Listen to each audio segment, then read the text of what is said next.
Babylon का सबसे अमीर आदमी। अध्याय 5। धन के 5 नियम। अगर आपके सामने एक तरफ सोने की मोहरों से भरी थैली रख दी जाए और दूसरी तरफ बुद्धिमत्ता के शब्दों से भरा मृदा पत्र रख दिया जाए, तो आप दोनों में से किसे चुनेंगे? रेगिस्तानी झाड़ियों की आग की हिलती रोशनी में श्रोताओं के झुलसे चेहरों पर दिलचस्पी की चमक साफ चमक रही थी। 27 लोगों ने एक साथ कहा, सोने की मोहरों से भरी थैली। बूढ़ा काला बाब समझदारी से मुस्कुराया। उसने अपना हाथ उठाकर उन्हें चुप कराया और कहा, रात में आवारा कुत्ते के भौंकने की आवाजें सुनो। वे इसलिए चिल्ला रहे हैं और रो रहे हैं क्योंकि वे भूख से व्याकुल हैं। परंतु अगर उन्हें खाना मिल जाए तो उसके बाद वे क्या करेंगे? वे लड़ने लगेंगे और घमंड से इतराते हुए चलने लगेंगे। वे आने वाले कल की तरफ ध्यान नहीं देंगे, जो कि निश्चित रूप से आएगा ही। इंसान भी यही करते हैं। अगर उन्हें सोने और बुद्धिमानी में से किसी एक को चुनने के लिए कहा जाता है, तो वे क्या करते हैं? वे बुद्धिमानी को नजरअंदाज कर देते हैं और सोने को बर्बाद कर देते हैं। आने वाले कल में वे दोबारा रोएंगे क्योंकि उनके पास अब सोना नहीं बचा है। सोना या धन उन लोगों को ही मिलता है जो इसके नियम जानते हैं और उनका पालन करते हैं। काला बाब ने अपने सफेद दुशाले को अपने दुबले पैरों पर समेटा क्योंकि रात की ठंडी हवा बह रही थी। तुम लोगों ने इस लंबी यात्रा में वफादारी से मेरी सेवा की है। तुमने मेरे ऊंटों की अच्छी देखभाल की है। तुमने रेगिस्तान की गर्म रेत पर बिना शिकायत किए मेहनत की है। तुमने उन डकैतों का बहादुरी से मुकाबला किया जो मेरा सामान लूटना चाहते थे। इसलिए मैं आज तुम्हें धन के 5 नियमों की कहानी सुनाऊंगा। तुमने इस तरह की कहानी पहले कभी नहीं सुनी होगी। ध्यान से सुनो, मेरे शब्दों को बहुत ध्यान से सुनो, क्योंकि अगर तुम उनका मतलब समझ लोगे और उनका पालन करोगे तो भविष्य में तुम भी धनवान बन सकते हो। प्रभाव डालने के लिए वह थोड़ी देर रुका। ऊपर बेबीलोन के नीले आसमान में सितारे चमक रहे थे। उन लोगों के पीछे तंबू बंधे थे ताकि रेगिस्तान के संभावित तूफानों से रक्षा हो सके। तंबुओं के पास व्यापारिक सामान करीने से रखा था और जानवरों की खालों से ढका था। पास में ही ऊंटों का रेवड़ रेत में बैठा था। कुछ ऊंट संतुष्टि के साथ जुगाली कर रहे थे, बाकी खर्राटे ले रहे थे। आपने हमें बहुत सी अच्छी कहानियां सुनाई हैं काला बाब, सामान बांधने वाले प्रमुख व्यक्ति ने कहा। हम चाहते हैं कि कल जब आपके साथ हमारी सेवा खत्म हो तो उसके बाद आपके शब्दों का मार्गदर्शन हमारे साथ रहे। काला बाब ने कहा, मैंने तुम्हें अजीब और सुदूर देशों के अपने अनुभव सुनाए हैं, परंतु आज रात को मैं तुम्हें समझदार और अमीर अरकाद की बुद्धिमानी के बारे में बताना चाहता हूँ। सामान बांधने वाले प्रमुख व्यक्ति ने कहा, हमने उनके बारे में काफी सुना है क्योंकि वे बेबीलोन के सबसे अमीर आदमी थे। वे सबसे अमीर आदमी इसलिए बने क्योंकि वे धन के नियमों को जानते थे।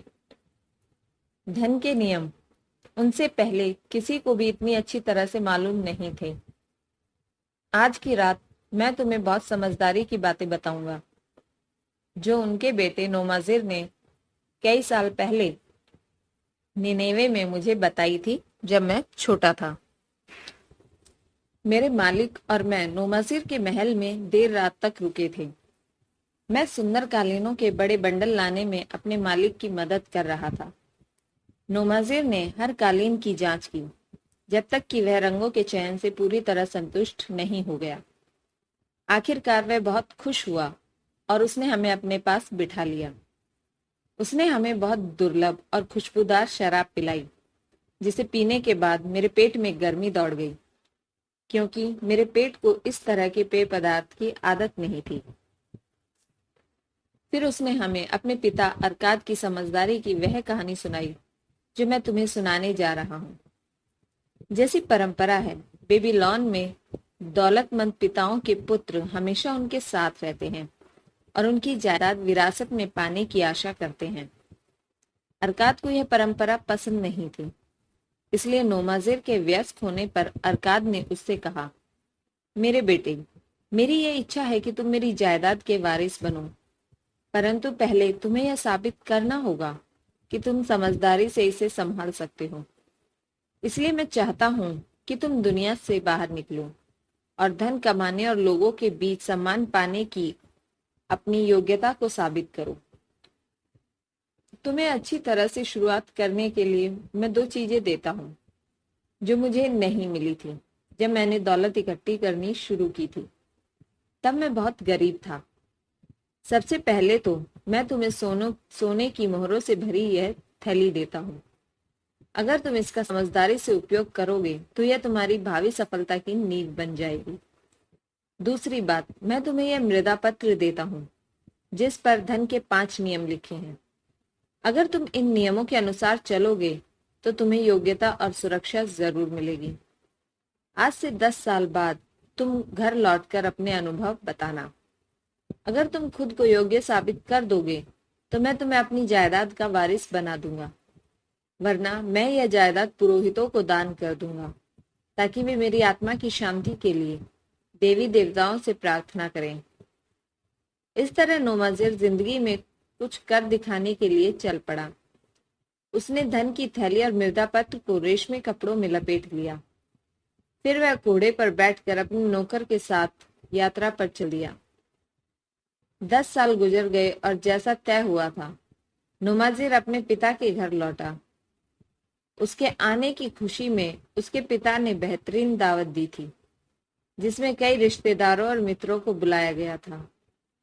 जश्न खत्म होने के बाद नोमाजिर के माता पिता बड़े हॉल में एक और सिंहासन जैसी कुर्सियों पर बैठे और नोमाजिर उनके सामने खड़े होकर अपने अनुभव सुनाने लगा, जैसा उसने अपने पिता से वायदा किया था।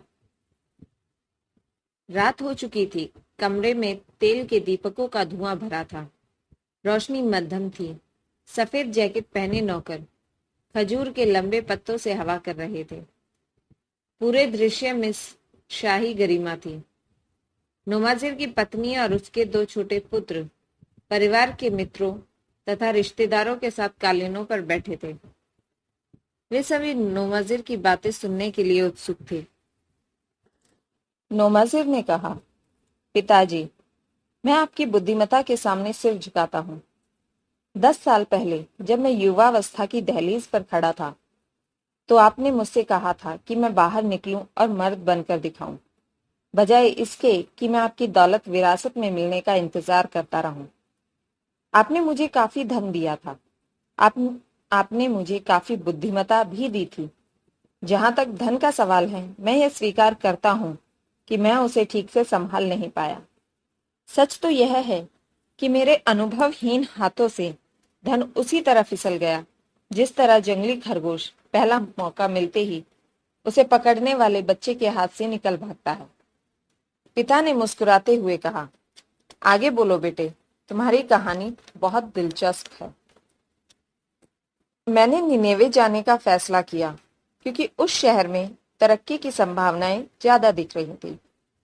मुझे विश्वास था कि मुझे वहां बहुत से अवसर मिलेंगे। मैं एक कारवां में शामिल हो गया और उसमें मेरे बहुत से दोस्त बन गए। उनमें 2 मधुरभाषी लोग भी थे जिनके पास एक बहुत सुंदर सफेद घोड़ा था जो हवा की गति से भागता था। यात्रा के दौरान उन्होंने मुझे विश्वास में लेकर बताया कि निनेवे में एक दौलतमंद आदमी है जिसके पास इतना तेज घोड़ा है कि वह कभी नहीं हारा। उसके मालिक को यकीन है कि दुनिया का कोई घोड़ा उससे तेज नहीं भाग सकता। वे लोग अपनी रकम को दांव पर लगाने जा रहे हैं कि वह घोड़ा बेबीलोन के सारे घोड़ों से ज्यादा तेज भाग सकता है। मेरे मित्रों ने कहा कि उस घोड़े के सामने उनका घोड़ा तो एक कमजोर खच्चर है जिसे बहुत आसानी से हराया जा सकता है। उन्होंने मुझ पर कृपा दिखाते हुए मुझे भी उस दांव में हिस्सेदार बना लिया। मैं इस योजना पर मोहित था। हमारा घोड़ा बुरी तरह हार गया और मैंने अपना ज्यादातर धन गंवा दिया। यह सुनकर अरकाद को हंसी आ गई। बाद में मुझे पता चला कि वह उन धोखेबाजों की चालाकी भरी योजना थी। वे लगातार कारवां में अपने शिकार की तलाश करते हैं। निनेवे का वह आदमी उनका पार्टनर था और वे लोग दांव पर लगाए गए पैसों को आपस में बांट लेते थे। इस चालबाजी ने मुझे सतर्क रहने का पहला सबक सिखाया। जल्दी ही मुझे एक और इतना ही कटु अनुभव होने वाला था। कारवां में एक और युवक मेरा मित्र बन गया था। उसके माता पिता दौलतमंद थे और वह भी मेरी ही तरह व्यवसाय करने के लिए निनेवे जा रहा था। हमारे पहुंचने के कुछ ही समय बाद उसने मुझे बताया कि एक व्यापारी की मृत्यु हो गई है, जिस वजह से उसकी दुकान में भरा पूरा सामान और उसकी दुकान का नाम बहुत कम कीमतों पर मिल रहा है। उसने कहा कि हम बराबरी के पार्टनर होंगे, परंतु पहले उसे बेबीलोन जाकर धन लाना होगा। उसने मुझे राजी कर लिया कि मैं अपने धन से उस दुकान को खरीद लूं और वह बाद में जाकर अपने हिस्से का धन ले आएगा। क्योंकि दुकान में बाद में भी धन की जरूरत पड़नी थी, इसलिए मैं इसके लिए तैयार हो गया। वह बेबीलोन जाने में टालमटोल करता रहा। काफी समय बीत गया। इस दौरान उसने यह साबित कर दिया कि उसमें खरीदने और खर्च करने की समझ नहीं थी। मैंने उसे आखिरकार बाहर निकाल दिया, परंतु तब तक व्यवसाय की हालत इतनी बिगड़ चुकी थी कि हमारे पास वही सामान बचा था जो बिक नहीं सकता था। अब हमारे पास बाकी सामान खरीदने के लिए धन भी नहीं बचा था। बचे हुए सामान को मैंने इज़राइल के एक व्यक्ति को बहुत ही कम सस्ते दामों पर बेच दिया। पिताजी, जल्दी ही मेरे बुरे दिन शुरू हो गए। मैंने नौकरी की तलाश की जो मुझे नहीं मिली, क्योंकि मेरे पास ऐसा कोई ज्ञान या प्रशिक्षण नहीं था जिसके माध्यम से मैं कमा सकूं। मैंने अपने घोड़े को बेच दिया। मैंने अपना गुलाम बेच दिया। मैं अपने अतिरिक्त कपड़ों को भी बेच दिया ताकि मुझे भोजन और सोने की जगह मिल सके। परंतु हर दिन घोर गरीबी मेरे करीब आती जा रही थी। लेकिन उन दुख भरे दिनों में भी यह घटना याद रही कि आपको मुझ पर विश्वास था। आपने मुझे मर्द बनने के लिए भेजा था और मैं मर्द बनने के लिए संकल्पवान था। इसलिए नोमाजिर की मां ने दोनों हाथों से अपना चेहरा छुपा लिया और सुबकने लगी। उस समय मुझे आपका दिया गया वह मृदा पत्र याद आया जिस पर धन के 5 नियम लिखे थे। मैंने आपकी समझदारी के शब्दों को बहुत ध्यान से पढ़ा। उस समय मुझे आपका दिया वह मृदा पत्र याद आया जिस पर धन के 5 नियम लिखे थे। मैंने आपकी समझदारी के शब्दों को बहुत ध्यान से पढ़ा। उन्हें पढ़ने के बाद मुझे यह एहसास हो गया कि अगर मैंने इन समझदारी के शब्दों को पहले पढ़ लिया होता तो मेरा धन नहीं डूबता। मैंने हर नियम याद कर लिया और ये संकल्प किया कि जब सौभाग्य की देवी मुझ पर मेहरबान होगी तो मैं जवानी की अनुभवहीनता से नहीं बल्कि उम्र की बुद्धिमत्ता से अपनी दिशा तय करूंगा। आज रात जो लोग यहाँ पर बैठे हैं उनके लाभ के लिए मैं अपने पिता के बुद्धिमत्तापूर्ण नियमों को पढ़ना चाहूं जो उन्होंने मुझे 10 साल पहले दिए थे मृदा पत्र पर लिख के। धन के 5 नियम। पहला नियम, धन उस आदमी के पास खुशी खुशी आता है और बढ़ती मात्रा में आता है जो अपनी समझदारी से कम 10वें हिस्से का प्रयोग अपने तथा अपने परिवार के भविष्य के लिए जायदाद बनाने में करते हैं। 2, धन उस समझदार मालिक के लिए जमकर मेहनत करता है जो इसके लिए लाभकारी काम खोजता है। यह मवेशियों की तरह तेजी से बढ़ता है। 3, धन उस सावधान मालिक के संरक्षण में रहता है जो इसके निवेश सिर्फ समझदार लोगों की सलाह से करता है। 4, धन उस आदमी से दूर चला जाता है जो इसका निवेश उन व्यवसायों या उद्देश्यों के लिए करता है जिनसे वह परिचित नहीं है या जिनकी अनुशंसा समझदार लोग नहीं करते। नंबर 5, धन उस आदमी से दूर चला जाता है जो इसके माध्यम से असंभव आमदनी हासिल करना चाहता है या जो चालबाज लोगों की लुभावनी सलाह मानता है या जो इसे अपनी अनुभवहीनता और रूमानी इच्छाओं के अधीन निवेश करता है। ये धन के वे 5 नियम हैं जो मेरे पिताजी ने लिखे थे। मैं उन्हें सोने से भी ज्यादा मूल्यवान मानता हूँ, जैसा मैं आपको आगे की कहानी में बताऊंगा।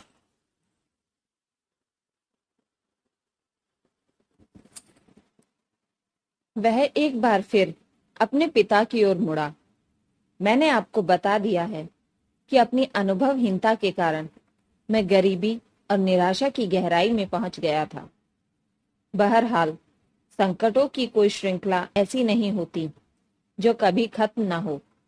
मेरे संकटों का दौर भी आखिरकार तब खत्म हुआ जब मुझे एक नौकरी मिल गई। मुझे शहर की नई बाहरी दीवार पर काम करने वाले गुलामों का मैनेजर बना दिया गया।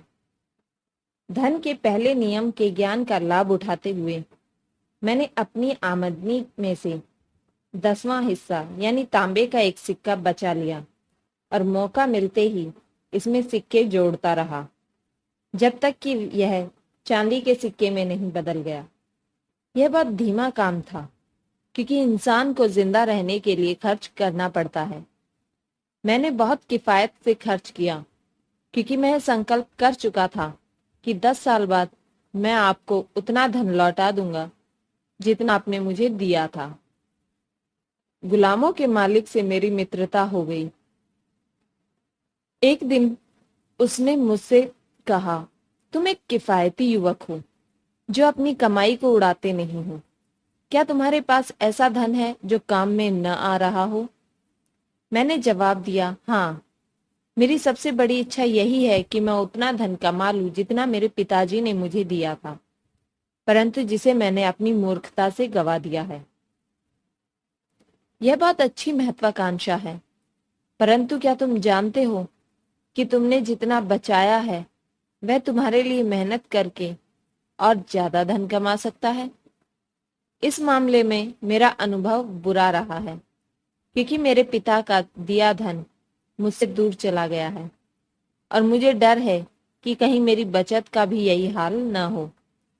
उसने जवाब दिया, अगर तुम्हें मुझ पर भरोसा हो तो मैं तुम्हें धन के लाभकारी प्रबंधन के बारे में एक सबक सिखाना चाहता हूँ।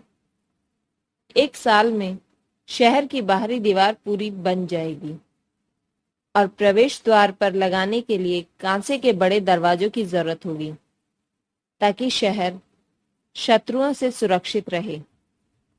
इन दरवाजों को बनाने के लिए निनेवे में पर्याप्त धातु नहीं है और राजा ने इस बारे में सोचा ही नहीं है।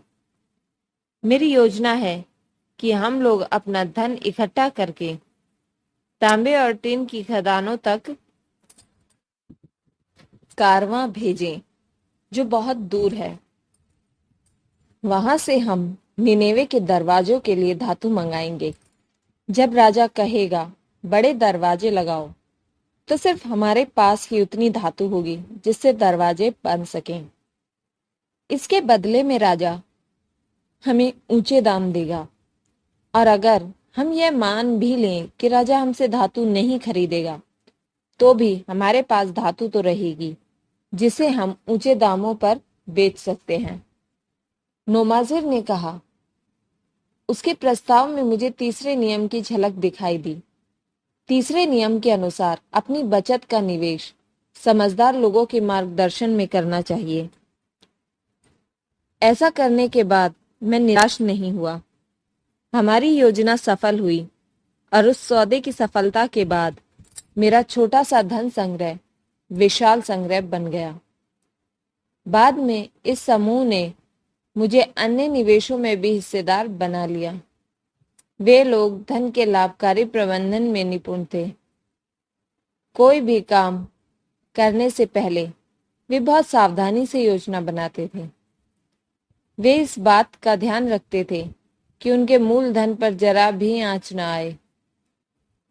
वे ऐसे निवेशों में हाथ नहीं डालते थे जहां से उनका धन वापस न लौट सके।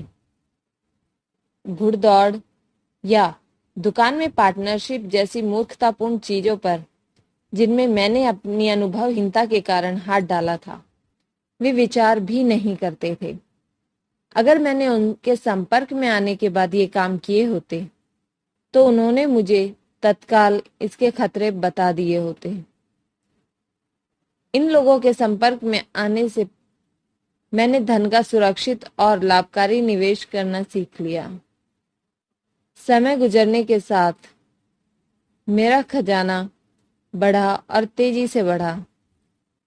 मैंने न सिर्फ अपना गवाया हुआ धन दोबारा कमा लिया, बल्कि मैंने उससे बहुत ज्यादा कमाया। पिताजी मेरे दुर्भाग्यों, परेशानियों और सफलताओं के द्वारा मैंने बार बार धन के 5 नियमों की बुद्धिमत्ता को परखा है। अगर वे हर इम्तिहान में खरे उतरे हैं, जिस व्यक्ति को धन के इन 5 नियमों का ज्ञान नहीं, उसके पास धन वैसे तो आता ही नहीं, और आता भी है तो जल्दी ही चला जाता है। परंतु जो इन 5 नियमों का पालन करता है, उनके पास धन आता है और उनके वफादार सेवक की तरह काम करता है। नुमाजिर ने बोलना बंद कर दिया और कमरे में पीछे खड़े गुलाम को इशारा किया। गुलाम एक एक करके चमड़े के 3 भारी थैले लेकर आया। नुमाजिर ने उनमें से एक को उठाकर अपने पिता के सामने रखा और कहा, आपने मुझे बुद्धिमत्ता से भरा मृदा पत्र दिया था। उसके एवज में मैं आपको सोने की 2 थैलियां लौटा रहा हूं। ये कहते हुए उसने गुलाम से बाकी दोनों थैलियां ली और उन्हें भी अपने पिता के सामने फर्श पर रख दिया। पिताजी, इस तरह मैं आपके सामने यह साबित कर रहा हूं कि मैं आपकी बुद्धिमत्ता को आपके धन से ज्यादा मूल्यवान मानता हूं। बहरहाल, बुद्धिमत्ता के मूल्य की सोने की थैलियों में नहीं तोला जा सकता। बुद्धिमत्ता न हो तो धन अमीर आदमी से भी जल्दी ही दूर चला जाता है, लेकिन बुद्धिमत्ता होने पर गरीब आदमी भी धन हासिल कर सकता है, जैसा सोने की मोहरों से भरी इन थैलियों से साबित होता है। पिताजी, मुझे आपके सामने खड़े होकर यह कहने में बहुत संतोष हो रहा है कि आपकी समझदारी के कारण मैं अमीर और सम्मानित बनने में सफल हुआ। पिता ने नोमाजिर के सिर पर अपना हाथ फिराया और बोले, तुमने अपने सबक अच्छी तरह से सीख लिए हैं और मैं खुशकिस्मत हूं जो मुझे इतना योग्य पुत्र मिला है। अब मैं तुम्हें अपनी दौलत सौंप सकता हूं। काला बाब ने अपनी कहानी खत्म की और श्रोताओं को देखा। उसने पूछा, नोमाजिर की कहानी से तुमने क्या सीखा? तुम में से कौन अपने पिता या ससुर के पास जाकर अपनी आमदनी के बुद्धिमत्तापूर्ण प्रबंधन का हिसाब दे सकता है? ये सम्मानित लोग क्या सोचेंगे अगर तुम यह कहोगे, मैंने काफी यात्रा की है, काफी कुछ सीखा है, काफी मेहनत की है और काफी कमाया है, परंतु मैं ज्यादा धन बचा नहीं पाया हूं। मैंने कुछ धन मेरी समझदारी से खर्च किया, कुछ मूर्खता से, और बाकी मैंने नासमझी में गवा दिया। क्या तुम अब भी सोचते हो कि यह किस्मत का खेल है कि कुछ लोगों के पास बहुत दौलत होती है जबकि बाकियों के पास बिल्कुल भी नहीं होती? अगर तुम ऐसा सोचते हो तो तुम गलत सोचते हो। लोगों के पास दौलत तब आती है जब वे धन के इन 5 नियमों को जानते हैं और उनका पालन करते हैं। क्योंकि मैंने किशोरावस्था में ये नियम सीख लिए थे और उनका पालन करने लगा था, इसलिए मैं संपन्न व्यापारी बन गया। मैंने अपनी दौलत जादू से इकट्ठी नहीं की है। जल्दी आने वाली दौलत जल्दी ही चली जाएगी। अपने मालिक को खुशी और संतुष्टि देने वाली स्थायी दौलत धीरे धीरे आती है, क्योंकि यह ज्ञान तथा सतत संकल्प की संतान होती है। दौलत कमाना विचारशील व्यक्ति के लिए एक हल्का बोझ होता है। इस बोझ को लगातार हर साल उठाकर वह अपने अंतिम उद्देश्य को हासिल कर लेता है। मैं तुम लोगों को पुरस्कार में सोने के 5 नियम देता हूँ, जिनका तुम्हें पालन करना चाहिए।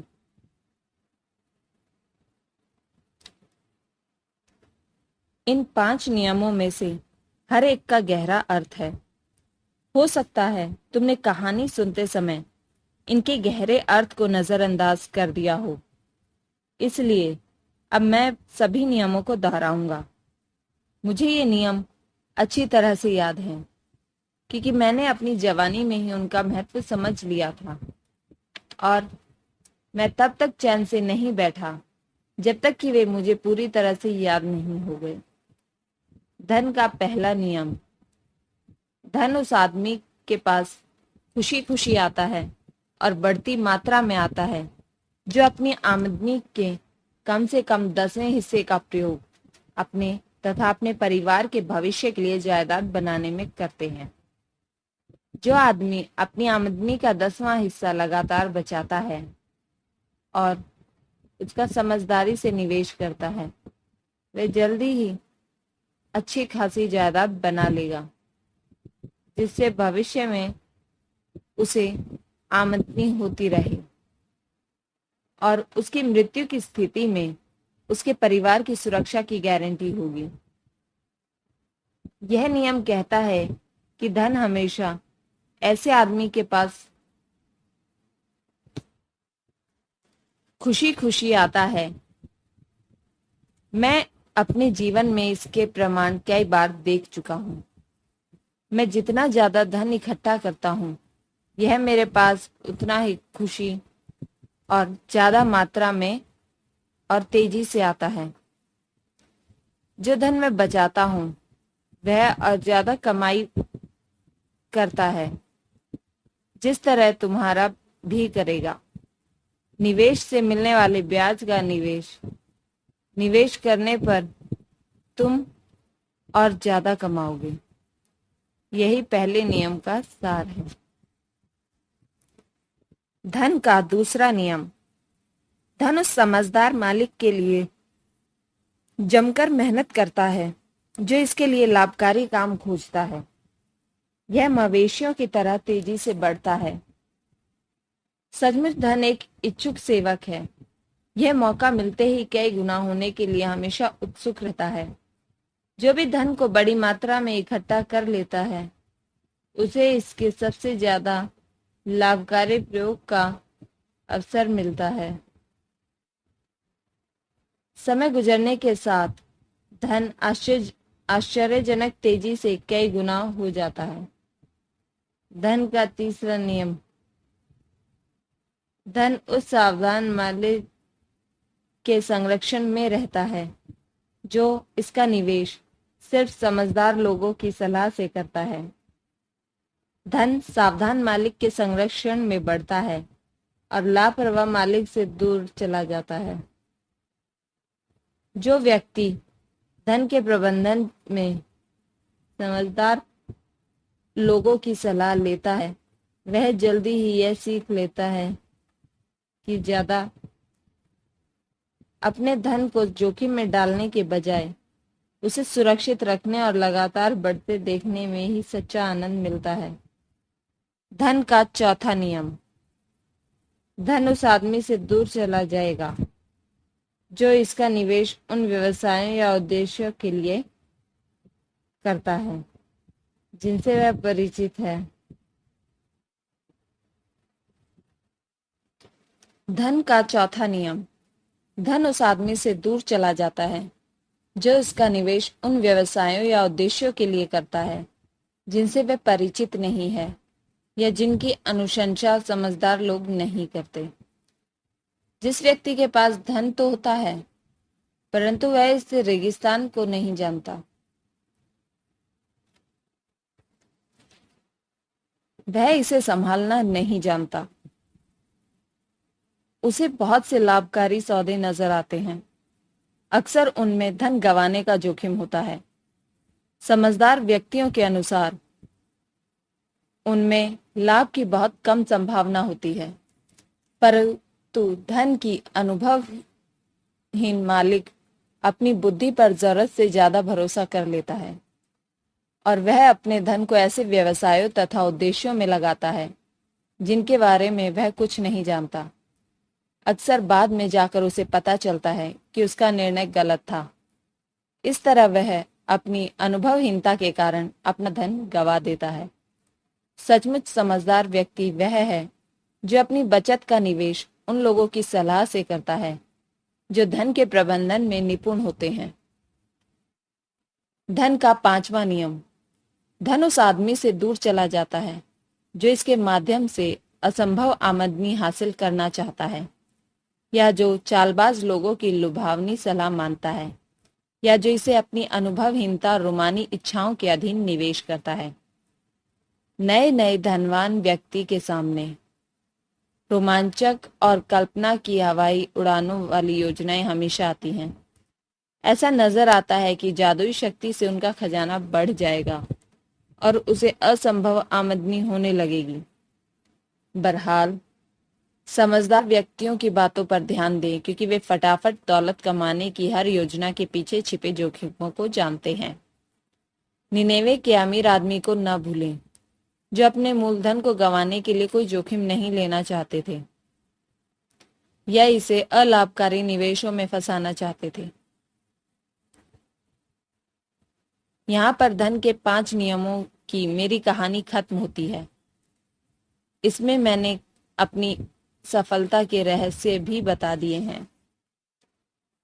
बहरहाल, ये रहस्य नहीं बल्कि सच्चाइयां हैं जो हर इंसान को पहले सीखनी होंगी, फिर इन पर अमल करना होगा। तभी वह ज्यादातर लोगों के समूह से बाहर निकल सकता है जो आवारा कुत्तों की तरह हर दिन अपने भोजन के बारे में ही चिंता करते हैं। कल हम बेबीलोन में प्रवेश करेंगे। देखो, बेल के मंदिर के ऊपर हमेशा जलने वाली ज्योति को देखो। सुनहरा शहर हमारे सामने है। कल तुम में से हर एक के पास धन होगा जिसे तुमने अपनी वफादारी भरी सेवा से कमाया है। आज से 10 साल बाद तुम इस धन के बारे में क्या कहोगे? अगर तुम नोमाजिर की तरह अपने धन के एक हिस्से से जायदाद बनाना शुरू करोगे और अरकाद की बुद्धिमत्ता से मार्गदर्शन लोगे, तो यह तय है कि 10 साल बाद अरकाद के पुत्र की तरह ही तुम भी अमीर और सम्मानित बन जाओगे। हमारे समझदारी भरे काम हमें जिंदगी भर खुशी देते हैं और हमारी मदद करते हैं। इसी तरह हमारे नासमझी भरे काम हमें जिंदगी भर दुख देते हैं और सताते हैं। हम उन्हें भुला नहीं पाते हैं। हमें जो चीजें सबसे ज्यादा सताती है वे इन चीजों की यादें हैं जो हमें करना चाहिए थी। उन अवसरों को यादें हैं जो हमारे सामने आए परंतु हम उनका लाभ नहीं उठा पाए। बेबीलोन के खजाने भरे हुए हैं। इनमें इतनी बेशुमार दौलत है कि कोई व्यक्ति सोने की मोहरों में उनकी गिनती नहीं कर सकता। हर साल ये खजाने ज्यादा भर जाते हैं। हर देश के खजानों की तरह इस शहर में भी पुरस्कार उन संकल्पवान लोगों का इंतजार कर रहा है जो अपना उचित हिस्सा लेने का संकल्प कर चुके हैं। आपकी इच्छा शक्ति में जादुई ताकत है। अगर तुम धन के 5 नियमों के ज्ञान से इस शक्ति की राह दिखाओगे तो तुम भी बेबीलोन के खजाने में हिस्सेदार बन जाओगे।